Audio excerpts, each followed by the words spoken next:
Congress party है ना, जो वो एक कंफ्यूज पार्टी है। वो एक बिल्कुल टूटी फूटी पार्टी है। वो अपना अस्तित्व बचाने में लगी रहती है और दूसरे दलों के ऊपर, आम लोगों के ऊपर वो दोष मढ़ती रहती है। ये जो काम से संभल नहीं रहा है।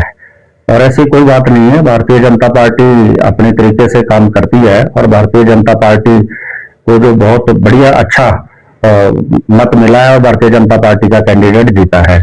और यदि किसी विधायक की अंतरात्मा से यदि उन्होंने किसी दूसरे व्यक्ति को वोट दिया है तो उसमें उसका क्या कसूर है? वो सही उसने वोट दिया है, क्योंकि कांग्रेस पार्टी तो टूटी है, उसका कोई उद्देश्य नहीं है, कांग्रेस पार्टी के पास कोई कार्यक्रम नहीं है।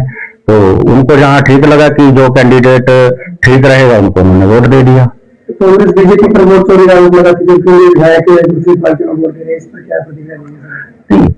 चोरी तो ये होता है किसी की जेब से थोड़ी निकाला है। चोरी तो ये होता है किसी घर में कोई चीज पड़ी फिर उठा के ले आए। यदि किसी ने वोट डाला है, चाहे किसी मतदाता ने वोट डाला है या किसी कोई विधायक ने वोट डाला है, तो उन्होंने अपने अंतरात्मा से डाला है। तो ये तो कहने के होता है हर राजनीतिक दल है अपने अपने तरीके से काम करता है और वो उसका अधिकार भी है हर राजनीतिक दल का। तो भारतीय जनता पार्टी का भी अधिकार है। और दूसरी बात यह कि जो व्यक्ति चुनाव लड़ रहा है, चुनाव का तो मतलब यही है कि मतदाता तक पहुंचना। तो उसमें मतदाता थे जो विधायक थे, तो जो भी व्यक्ति चुनाव लड़ रहे थे, बल्कि उनका ये फर्ज बनता था कि मतदाताओं के पास जाए और सभी के पास जाए। और कांग्रेस पार्टी अपने आप में एक ये सकते हैं कि अहंकारी पार्टी है। तो ये कहती है कि ना हमने किसी के पास जाना, ना और किसी के पास आना, और ना हमारे पास कोई आए, ना वो मतदाताओं को अप्रोच करती है, इसलिए लगातार हार रही है और आगे भी हारेगी।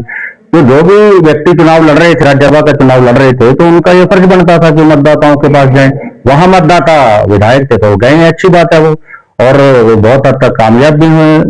विधायकों ने अंतरात्मा पे वोट भी दिया है।